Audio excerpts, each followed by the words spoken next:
मैया की जैसे ही आज्ञा मिली,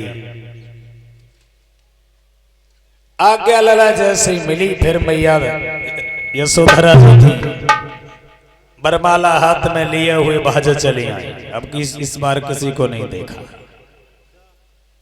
सीधी भागती हुई आई और वहीं पर भगवान के सामने खड़ी हो गई। अब देखते हैं तुम कब तक आंखें उठा के नहीं देखोगे। भगवान के सामने खड़ी हो गई। सोचा जब तक तुम खड़े होगे नहीं तब तक हम भी पहनाने वाले नहीं। सामने खड़ी हो गई, भगवान को कुल देर हो गई। फिर सोचने लगे अब हमें लगता है कि हमारे ही चक्कर में है। अंत में भगवान ने अपनी आंखों को जैसे ही उठाया, यशोधरा मुस्कुराई। भगवान उठ करके खड़े हुए और जैसे ही भगवान उठकर खड़े हुए मैया यशोधरा ने बरमाला पहना दी। बोलिए राजकुमार सिद्धार्थ की। इस तरह मैया यशोधरा ने जैसे ही बरमाला पहनाई है, पूरी सभा में तालियां बजने लगी। पूरी सभा में तालियां बज गई। बाजी बा, बहुत सुंदर राजकुमार तूने चुना है। हम सभी लोग तो यही सोच रहे थे, राजकुमार सिद्धार्थ से ज्यादा सुंदर इस सभा में कोई दूसरा नहीं था। और जैसे ही तारीफ हुई है, अब ये तारीफ एक लड़का को अच्छी नहीं लगी। एकदम से उठ के खड़ा हो गया। क्या कहा? राजकुमार सिद्धार्थ जैसा कोई दूसरा नहीं है। अरे हम क्या हैं, हम भी तो राजकुमार हैं। दंडपाण, तूने जानबूझ के हम लोगों का अपमान किया है। ये तो तेरा सगा भांजा था और तुझे अपने भांजे से ही शादी करनी थी, तो फिर हम लोगों को क्यों बुलाया था? जब तू जानता था कि हमें अपनी बेटी की शादी अपनी बहन के लड़के से करनी है, तो फिर हम लोग क्यों आए? क्या समझता है तू, ये शादी हो जाएगी? ये शादी हरगिज नहीं होगी, ये शादी नहीं होगी। भले ही लड़की ने ये बरमाला पहना दी है, लेकिन शादी नहीं होगी। शादी होगी तो सिर्फ हमारे साथ होगी, अन्यथा नहीं। जय अकेले आए। देख लो, देवदत्त बोला।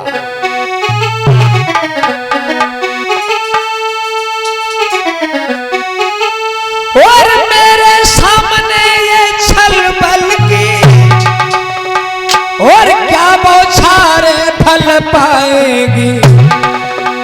और अगर ये शादी हो जाएगी तो तलवार चल जाएगी।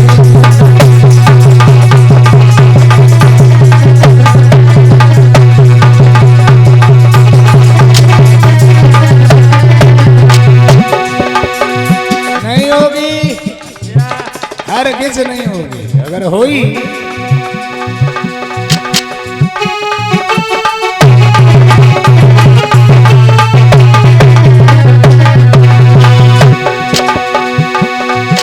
मेरे सामने ये छल बल की क्या बौछारे फल पाएगी। और ये शादी पक्की होगी तो तलवारें चल जाएगी।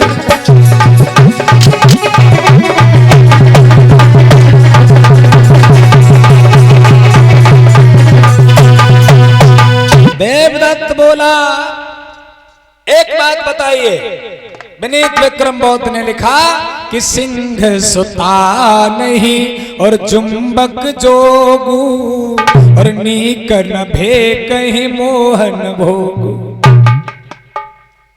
ये तो शेर की लड़की सियारों के हाथ में लग गई, भेड़िया को कहीं मोहन भोग अच्छा नहीं लगता है। ये तो सरासर गलत हो रहा है। लड़की ने नादानी की है, ये नहीं जानती है कुछ भी। इसको मेरे बारे में किसी ने बताया क्यों नहीं? इतनी सभा के लोग बैठे हैं, आप लोगों ने एक बार नहीं कहा इस लड़की से मैंने उड़ते हुए हंस को मार दिया था? अरे तो छतरी है गए। किसी ने नहीं बताया कि इतने लोगों में हमसे ज्यादा कोई निशानबाज नहीं है। किसी ने नहीं बताया कि मैं सबसे ज्यादा सुंदर हूं। बताइए, ये लड़की बहुत नालायक है। जाके चक्कर में कम से कम 5 साल से 15 बार आए हैं, लेकिन इस लड़की ने हमें कभी पहचाना नहीं। लेकिन चाहे कुछ भी हुआ हो, इस बार तो हम हरगिज नहीं मानेंगे। हम लेके जाएंगे, हम किसी की नहीं सुनेंगे। और उठ के खड़ा हो गया। लड़कों सब लोग तैयार हो जाओ, या तो ये शादी हमारे संग हो और नहीं हो तो फिर इसमें विवाद हो जाए। लड़का तैयार हो गए, बोले क्या करना पड़ेगा। ऐसे कैसे मान लिया जाए कि लड़का सबसे सुंदर है। अब आपस में सलाह होने लगी, बोले ऐसा करो, विवाद को खत्म करो। विवाद खत्म हो ही नहीं सकता, क्योंकि विवाद तुमने जानबूझ के तैयार किया है। एक बोला तो फिर ऐसा करो, तुम ज्यादा बलशाली हो, ज्यादा बड़े बहादुर हो, तो फिर लक्ष्य भेद की व्यवस्था रख ली जाए। देवदत्त खुश हो गया, क्योंकि इस बार उसको उम्मीद थी कि राजकुमार सिद्धार्थ लक्ष्य भेद में सफल नहीं हो सकते। हाँ, ये बात बिल्कुल मानी। आप लक्ष्य भेद की व्यवस्था करिए, उसके बाद जो भी सफल होगा वो शादी कर लेगा। अब भैया बात हो गई। बीच में एक बहुत लंबा सा लट्ठा गाड़ दिया गया, ऊपर एक चक्र लगा दिया गया जिसमें फूल भर दिए गए। अब एक बात कान खोल करके सुन लीजिए, हर आदमी को एक ही बार नंबर दिया जाएगा, और जो एक बार में कामयाब नहीं हुआ वो एक तरफ बैठ जाए। इसके बाद अगर सफल कोई नहीं होता है तो शादी फिर यशोधरा की जहां पर हुई है वहीं पर हो जाएगी। लोगों ने प्रस्ताव मान लिया, लेकिन यशोधरा को बहुत बुरा लगा, क्योंकि वो पहले से शादी पति को चुन चुकी थी। मैया से भी कहा कि हमारे साथ अन्याय हो रहा है, तो मैया ने समझाया, बेटी डरने की जरूरत नहीं है, क्योंकि राजकुमार सिद्धार्थ भी एक राजकुमार हैं, उन्होंने भी अध्ययन किया है, उन्होंने भी हथियार चलाना सीखा है गुरु सर्वमित्र के यहाँ पर। धीरज बंधाया। परिवार वालों को भी बुरा लगा, जब लड़की ने लड़का चुन लिया है तो फिर शादी में रोक रोक क्यों हो रही है। लेकिन फिर भी लक्ष्य भेद की जब व्यवस्था रखी गई, माफ करें समय को देखते हुए बहुत जल्दी कर रहा हूं, लक्ष्य भेद की व्यवस्था रखी गई, सब लोग बैठे हुए हैं। महाराज दंडपाण ने कहा, इस बार कहीं मेरा अपमान नहीं हो जाए, ध्यान रखना। अब लाइन से सब लोग बैठे हैं। सबसे पहले नंबर पर कौन बैठा है? देवदत्त बैठा हुआ है, और उधर आखिरी नंबर पर भगवान बैठे हुए हैं। हाथ में धनुष दे दिया गया, लो ये धनुष, एक ही बाण तुमको चलाना है। और एक बाण चलाए के लिए जब देवदत्त भागा, क्योंकि उसे तो मालूम था कि हमने उड़ते समय हंस मार दिया था। सुभाज तो बहु गौ, और एकदम से जल्दबाजी में जैसे ही माने धनुष पे बाण चढ़ाए के मारो, सो 3-4 मीटर दूर तब में निकल के गौ। अब निशाना चूक गया, एक ही मौका था, वो भी मौका चला गया। एक लड़का बोला, काय को मन घोरे बैठे हो, चलो एक दो फिर अजमा ले। दूसरी बार थोड़ा शर्मिंदा हुआ, अब शर्मिला तो उसने फिर मौका नहीं छोड़ा, और जैसे ही दूसरी बार फिर चूक गया। लड़का मनोरंजन में बोले, अब तुम ऐसा करो, एक बार फिर हो ऐसा देखिए। तीसरी बार जब असफल हुआ तो गर्दन नीचे झुक गई, जैसे कोई क्रिकेट का खिलाड़ी पहली गेंद पे ही आउट होके बैठ जाता है। 50 ओवर तक ये देखता है कि 1-2 और आउट हो जाते, 0 पे तो इज्जत बच जाती। वही दशा हो गई। सोच रहा है कि हम तो ना तोरे पाएगा, इनमें से ना कोई मात दे, हमारी तो नाक कट जाएगी। बैठ गया, दुआ कर रहा है, हे भगवान हमें ना मिली तो ना मिली, लेकिन कहूँ दूसरे के हाथ न चली जाए, बहुत बड़ी चिंता।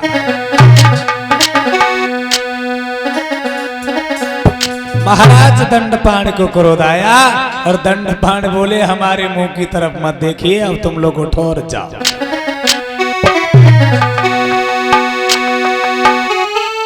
कि अब समझ लिया उन पुरखों की और संतानों में तासीर नहीं, हम खुले तौर पे कहते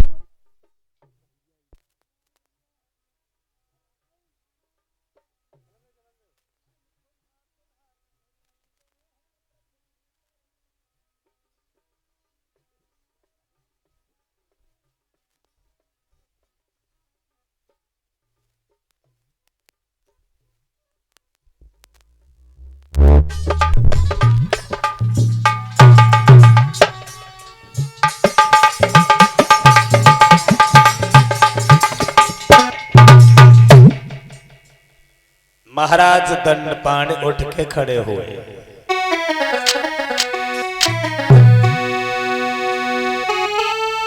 और अब समझ लिया उन पुरखों की संतानों में तासीर नहीं, हम खुले तौर से कहते हैं पृथ्वी पे कोई वीर नहीं।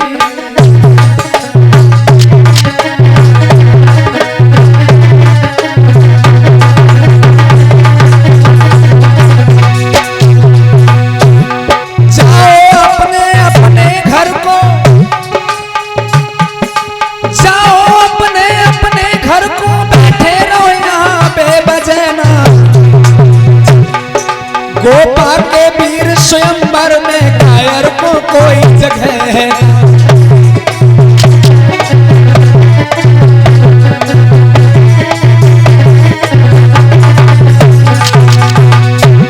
गोपा के वीर स्वयंवर में कायर को कोई जगह है ना।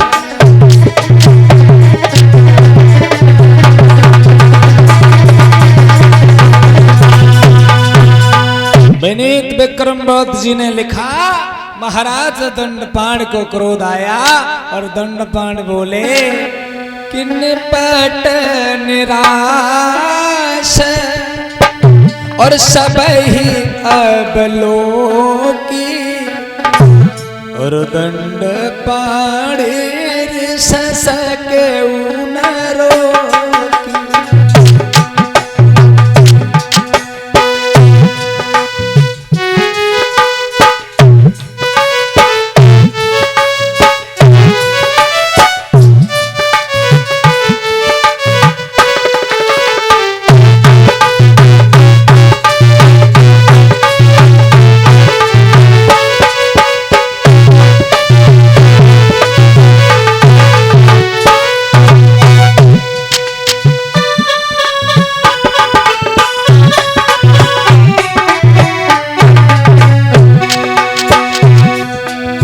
अस विश्वास भयऊ मन मोरे, नाम बड़े सब दर्शन थोरे।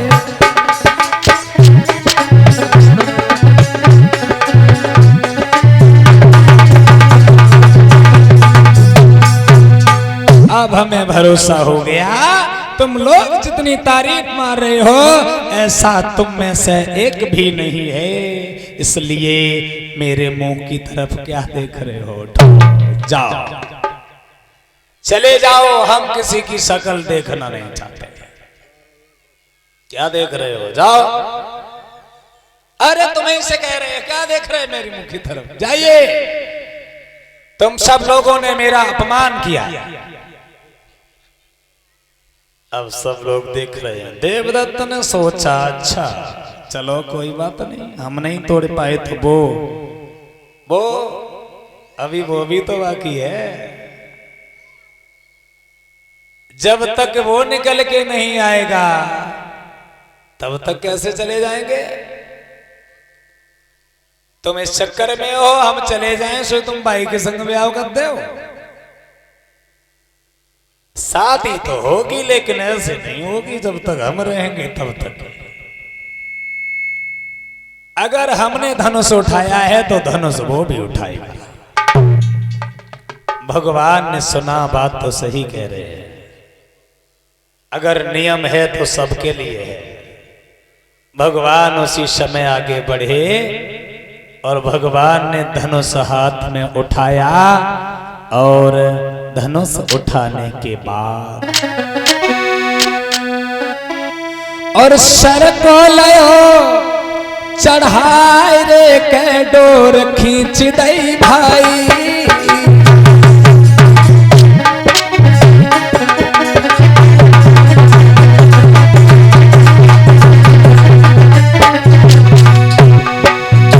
भगवान ने भी धनुष हाथ में उठाया और उठाए के बाद में लला जैसे ही डोरी खींची है और सर को लाए उठाए रे का डोर खींच दई भाई। और एक बार में फूल रे 25 दए गिराई।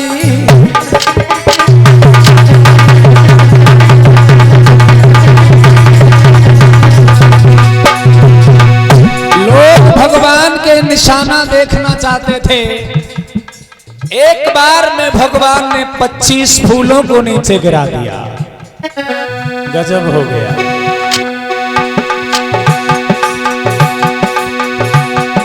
महाराज छाए रही वहां पे जय जयकार और निकल गए सब वीर वहां से धीरे से हनुमान। अब तो खुशी भई आंगन में सबने मोद मनाए। तो खुशी भई आंगन में सबने मोद मनाए।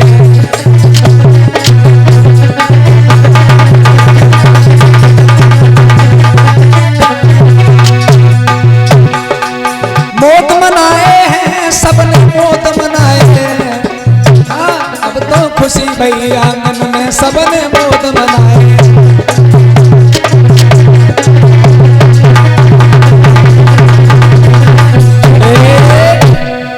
इस तरह भगवान ने अपने हाथ में धनुष उठा करके 25 फूलों को गिराया।